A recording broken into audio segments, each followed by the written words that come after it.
بسم اللہ الرحمن الرحیم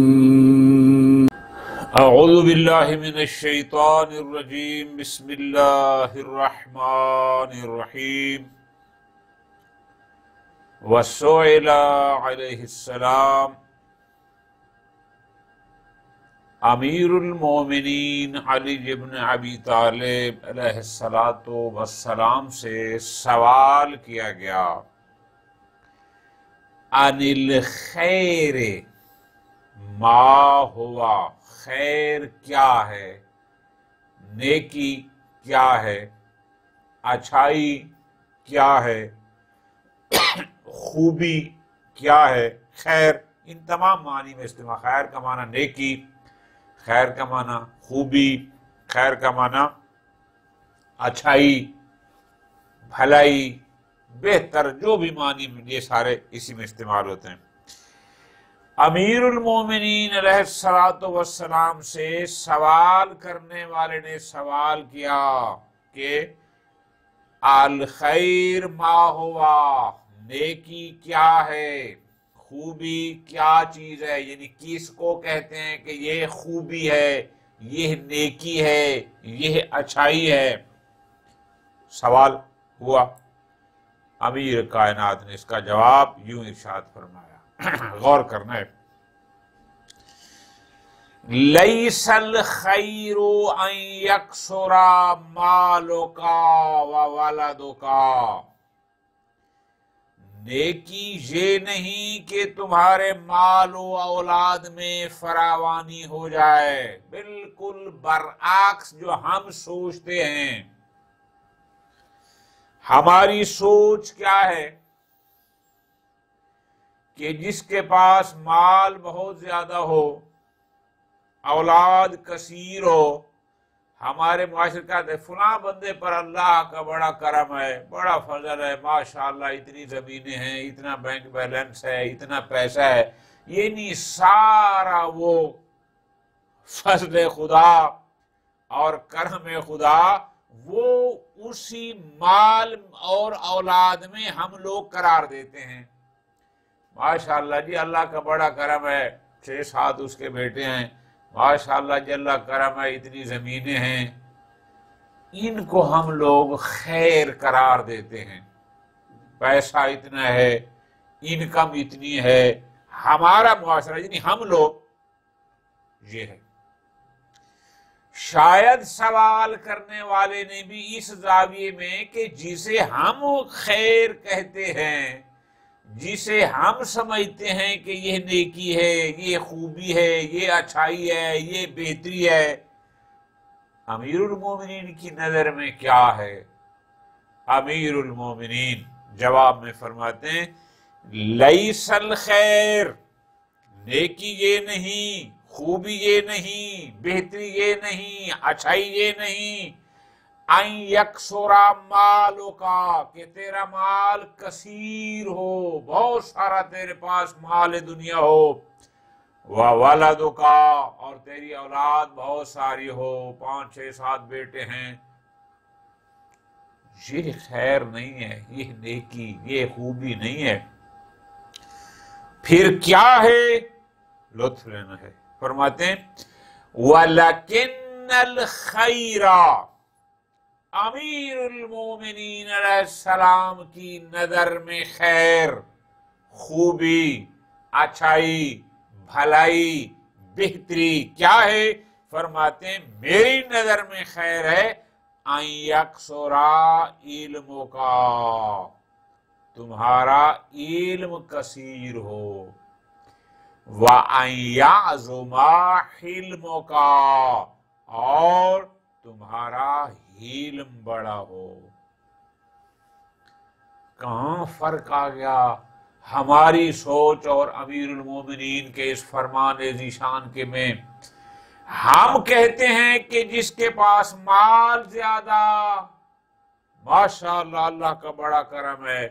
امیر المومنین فرماتے ہیں جس کے پاس علم زیادہ وہ خیر ہے۔ امیر المومنین مال کے مقابلے میں علم کو خوبی قرار دیتے ہیں۔ ایک شعر بھی امیر المومنین علیہ السلام کی طرف منسوب ہے کہ امیر نے فرمایا ہے رضینا قسمت الجبار فینا، ہم اللہ کے اپنے درمیان اس تقسیم پر راضی ہیں، لنا علم وللآداء مالو، اور بعد میں ہے وللجہال مالو، کہ ہم اہل بیت کو اللہ نے علم عطا فرمایا اور ہمارے دشمنوں کو مال۔ پس امیر المومنین کی نظر میں خوبی اور اچھائی کا معیار کثرت مال اور کثرت اولاد نہیں، بلکہ کثرت علم اور حلم ہے۔ ایک شخص کے بینک بیلنس ہیں، 2 4 گاڑیاں ہیں، محلات ہیں، زمینیں ہیں، اور ایک بندے کے پاس مال دنیا نہیں، لیکن اللہ نے اس کو علم کی دولت عطا فرمائی ہے۔ امیر المومنین کی نظر میں جس کے پاس علم ہے ساری بھلائی اسی کے پاس ہے، جس کے پاس علم ہے خوبی اسی کے پاس ہے۔ مال اور اولاد کی کثرت امیر المومنین کی نظر میں یہ نیکی، خوبی، بھلائی، اچھائی یہ نہیں ہے۔ وَلَكِنَّ الْخَيْرَ، خیر کیا ہے، خوبی کیا ہے، بہتری کیا ہے، اچھائی کیا ہے؟ امیر المومنین فرماتے ہیں ان یکثر علمک، کہ تیرا علم کثیر ہو، تمہارا علم زیادہ ہو، یہ خیر ہے، یہ خوبی ہے، یہ نیکی، ایک بہتری ہے۔ وَأَن يَعْظُمَ حِلْمُكَ، اور تمہارا حلم عظیم ہو، بردباری، قوت برداشت، یہ ہے امیر المومنین کی نظر میں، اس کو خیر کہتے ہیں۔ فرماتے ہیں وَأَن تُضَاحِيَ النَّاسَ بِعِبَادَةِ رَبِّكَ، لطف لینے آگا، خیر یہ نہیں، خوبی یہ نہیں کہ تیرے پاس تو یہ کہے کہ میرے پاس بینک بیلنس اتنا ہے، میرا گھر محلات کوٹھیاں اتنی ہیں، میرے پاس گاڑیاں اتنی ہیں، نہ نہ نہ۔ امیر المومنین فرماتے ہیں خیر یہ ہے، خوبی یہ ہے، کیا خوبی ہے؟ ان تباہی الناس، کہ تو لوگوں پر فخر کر، بے عبادت رب کا، اپنے رب کی عبادت پر۔ لطف لینا ہے، یہ بات امیر المومنین کے در میں باعث ناز نہیں ہے کہ میرے پاس مال دنیا کتنا ہے، بلکہ اگر کوئی شے باعث ناز اور باعث فخر ہے تو وہ ہے بے عبادت رب کا، اپنے رب کی عبادت پر فخر کر کہ تو اللہ کے احکام کا کتنا فرما بردار ہے، یہ قابل فخر ہے۔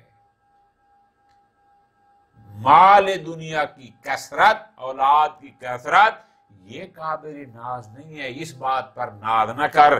اگر ناز کرنا ہے تو وہ تو کر، ان تباہی الناس، تو لوگوں پر اگر فخر کرتا ہے، اپنے صاحب میں ناز کرتا ہے، وہ ہے بے عبادت رب کا، اپنے رب کی عبادت پر۔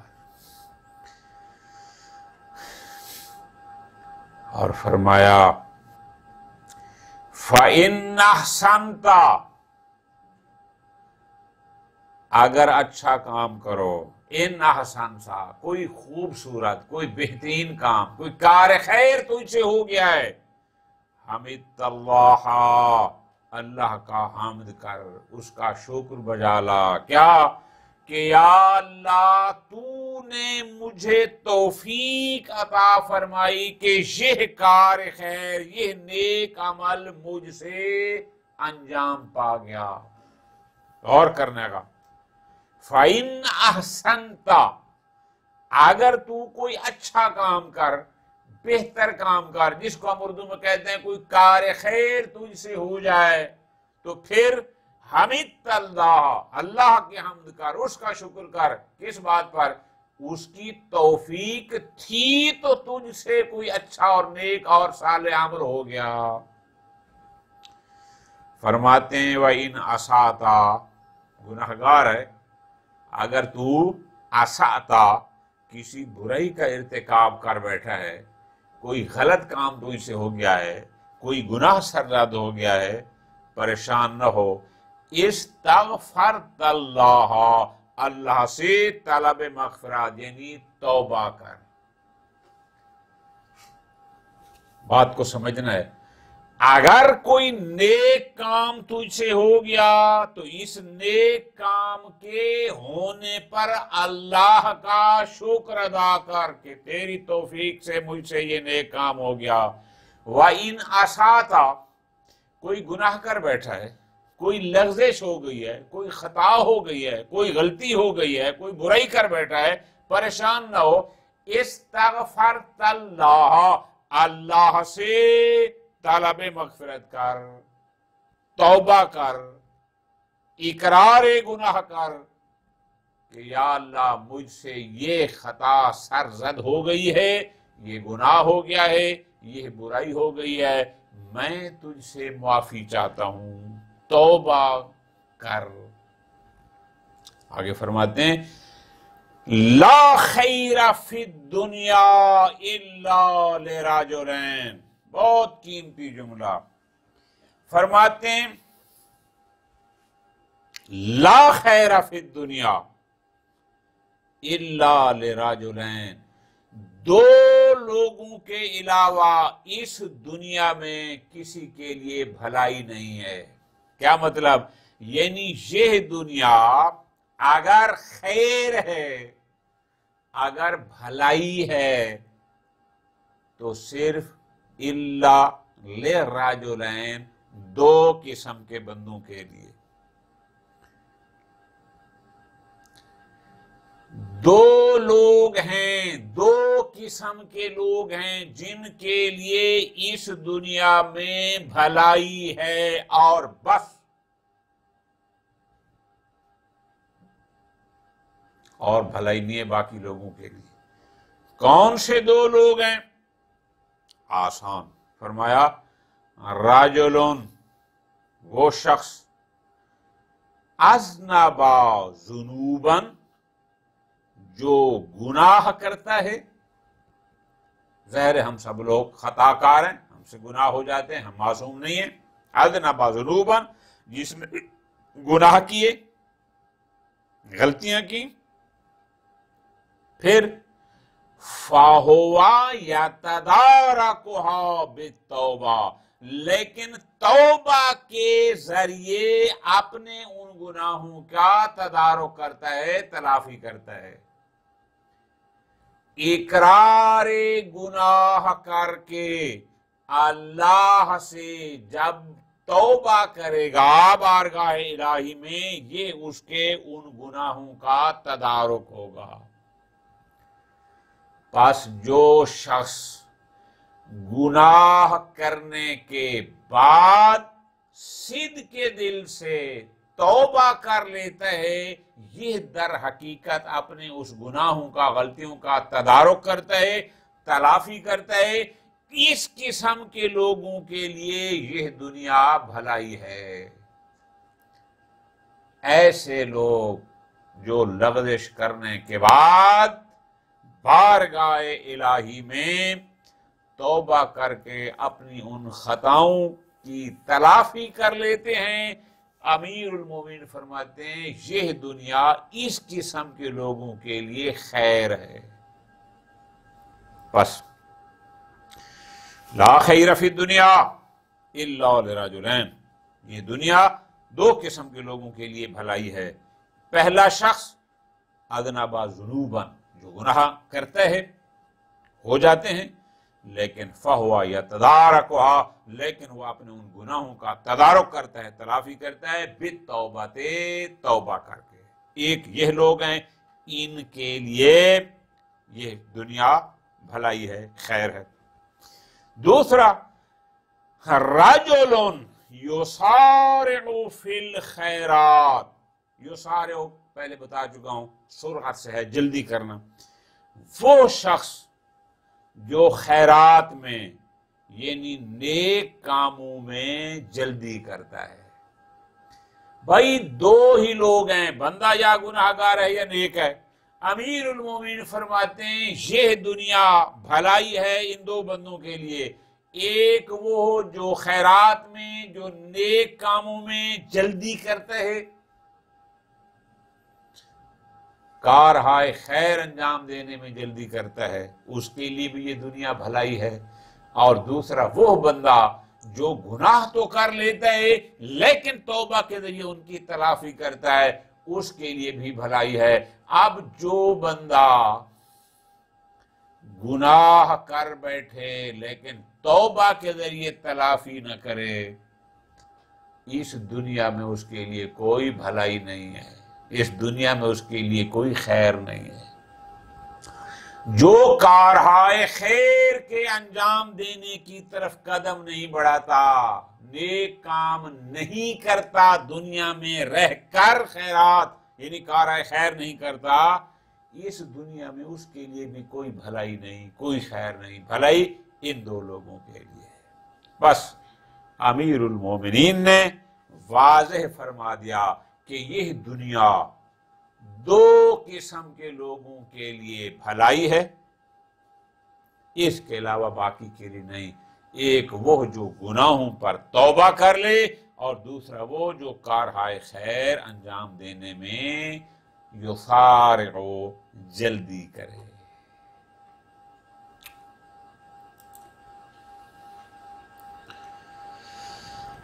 امیر المومنین ارشاد فرماتے ہیں، وقال علیہ السلام لا یقل عمل مع التقوی، جو عمل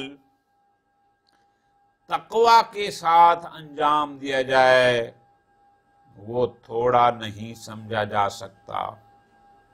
فرمایا کیف یقل ما یتقبل، اور قبول ہونے والا عمل تھوڑا کیوں کر ہو سکتا ہے۔ اب ذرا غور کرنا ہے کہ ایک شخص قلیل عمل کرتا ہے، تھوڑا عمل، لیکن ما تقوی، بالفاظ دیگر معمولی سا کام کیا لیکن کیا قربتاً الی اللہ، یہ کام ایسا عمل قلیل نہیں ہو سکتا، اس عمل کو تھوڑا نہ سمجھو۔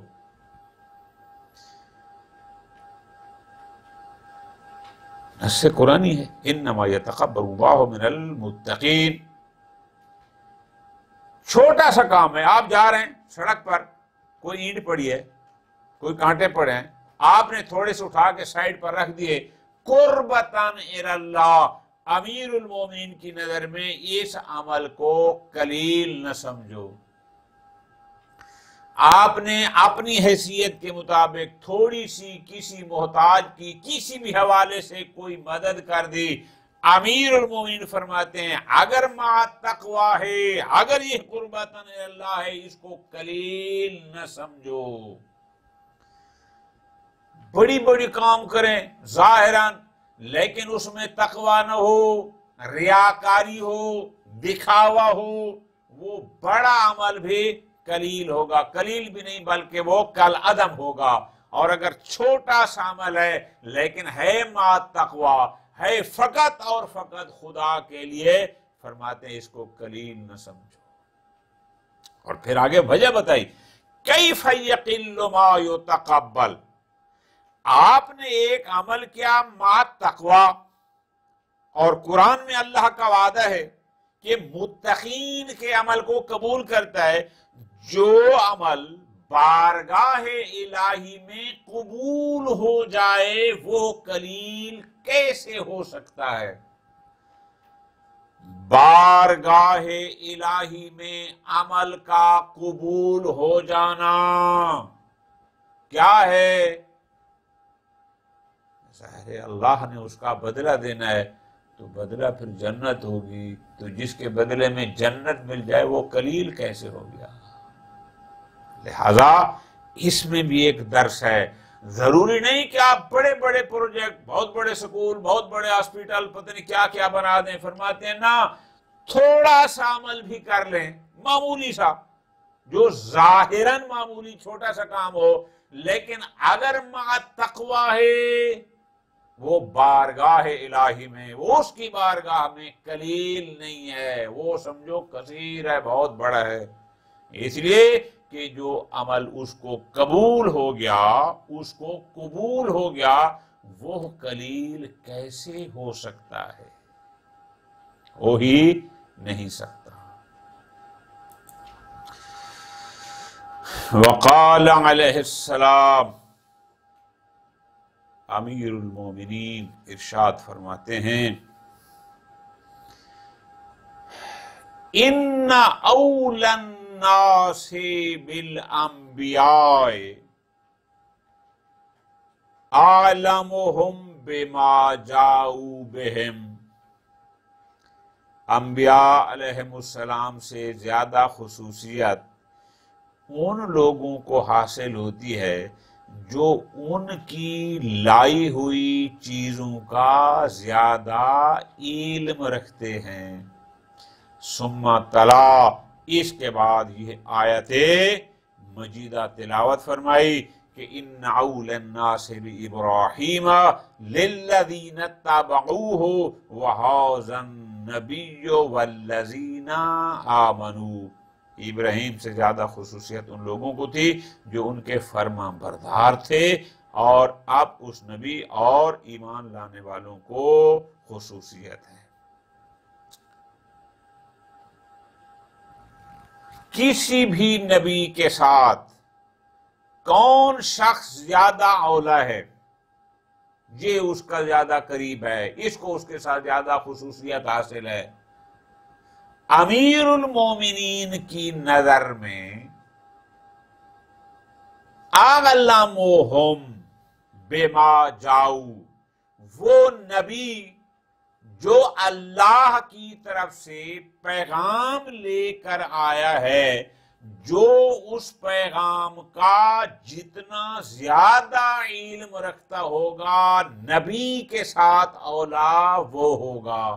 تھوڑی سی توجہ کریں تو پچھلی اور اس بات میں کتنا لطف ہے کہ امیر المومنین کے نزدیک انبیاء کے ساتھ خصوصیت اولویت میں معیار نسب نہیں، معیار یہ ہے کہ وہ نبی جو اللہ کی طرف سے یہ چیز پیغام لے کر آیا ہے، توحید کا، رسالت کا، جو بھی پیغام لے کر آیا، ان لوگوں میں سے اعلمهم، زیادہ علم اس پیغام الہی کا کس کے پاس ہے؟ جس کے پاس اللہ کی طرف سے لائے ہوئے پیغامات کا علم زیادہ ہوگا، نبی کے ساتھ اولویت بھی اسی کو ہوگی، نبی کے ساتھ زیادہ خصوصیت بھی اسی کو ہوگی جس کے پاس اس نبی جو پیغام دے رہا ہے، یہ بندہ اس پیغام کا کتنا علم رکھتا ہے، معیار بھی ہے۔ اور پھر آیت مجیدہ بھی واضح ہے کہ جنہوں نے جناب ابراہیم کی اتباع کی۔ خوب، اب آگے فرمایا اگلی بات، اس پر غور کرنا ہے۔ فرماتے ہیں ان ولی محمد صلی اللہ علیہ وآلہ من عطا اللہ، حضرت محمد صلی اللہ علیہ وآلہ وسلم کا دوست وہ ہے جو اللہ کی اطاعت کرے، وَإِن بَعُدَتْ لُحْمَتُهُ، اگرچہ ان سے کوئی قرابت نہ رکھتا ہو۔ لحمہ کہتے ہیں خونی رشتہ، جس کو ہم کہتے ہیں نا، یہ والا رشتہ۔ فرمایا وَإِنَّ عَدُوَّ مُحَمَّدٍ، حضرت محمد صلی اللہ علیہ وآلہ وسلم کا دشمن وہ ہے من عصى اللہ، جو اللہ کی نافرمانی کرے، وَإِنْ قَرُبَتْ قَرَابَتُهُ، اگرچہ نزدیکی قرابت رکھتا ہو۔ اب لطف لینا ہے اس بات کا، پیغمبر کے نزدیک او اولا، اوپر الفاظ کیا تھے کہ اولا الناس بالانبیاء، انبیاء علیہ السلام سے زیادہ خصوصیت ان کو ہے جو ان کے لائے ہوئے پیغام کا زیادہ علم رکھتے ہوں۔ اس لیے فرما رہے ہیں جو شخص بھی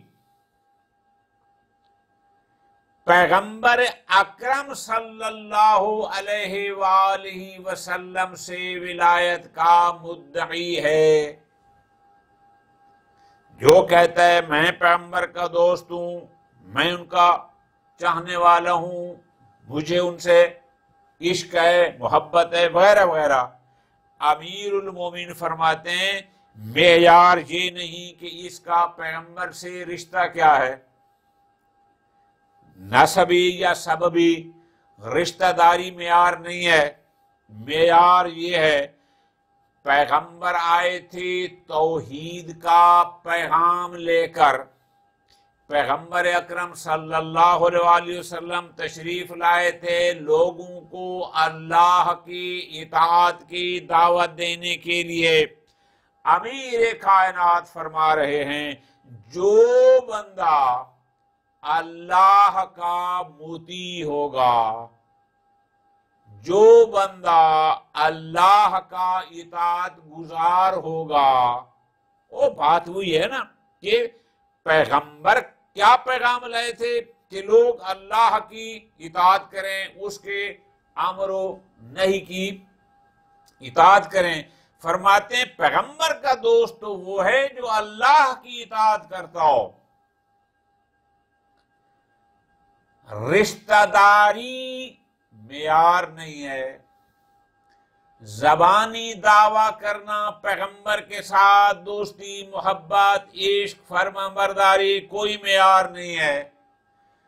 امیر المومنین کی نظر میں پیغمبر کا ولی وہ ہے، پیغمبر کا دوست وہ ہے، پیغمبر کا صحیح عاشق وہ ہے، چاہنے والا وہ ہے من اطاع اللہ، جو اللہ کی اطاعت کرے، وَإِنْ بَعُدَتْ لُحْمَتُهُ، چاہے وہ کتنا قریب کا بھی کیوں نہ ہو، یعنی اس کی خونی لحاظ سے، رشتوں کے لحاظ سے کوئی تعلق قربت پیغمبر سے نہ ہو، لیکن اگر وہ اللہ کا مطیع ہے وہ پیغمبر کا ولی اور دوست ہے۔ فرماتے ہیں اور وَإِنَّ عُدُوَّ مُحَمَّدٍ، حضرت محمد صلی اللہ علیہ وآلہ وسلم، ان کی دشمنی کا معیار ان کی ذات نہیں، وہ بھی معیار کیا ہے؟ من عصى اللہ، جو اللہ کا نافرمان ہے وہ دشمن پیغمبر ہے۔ کیوں؟ اس لیے پیغمبر پیغام لے کرے کہ اللہ کی اطاعت کرو، جو اطاعت نہیں کرتا وہ فرمان پیغمبر کی مخالفت کرتا ہے، جو پیغمبر کا مخالف ہے بس یہی دشمنی ہے۔ لہذا آگے فرماتے ہیں وَإِنْ قَرُبَتْ قَرَابَتُهُ، چاہے وہ نسباً رشتہ داری میں کتنا قریبی بھی کیوں نہ ہو۔ ابو لہب چچا تھا پیغمبر اکرم صلی اللہ علیہ وآلہ وسلم کا۔ پس اس فرمان ذیشان میں امیر المومنین جو پیغام ہمیں دینا چاہتے ہیں وہ یہ ہے،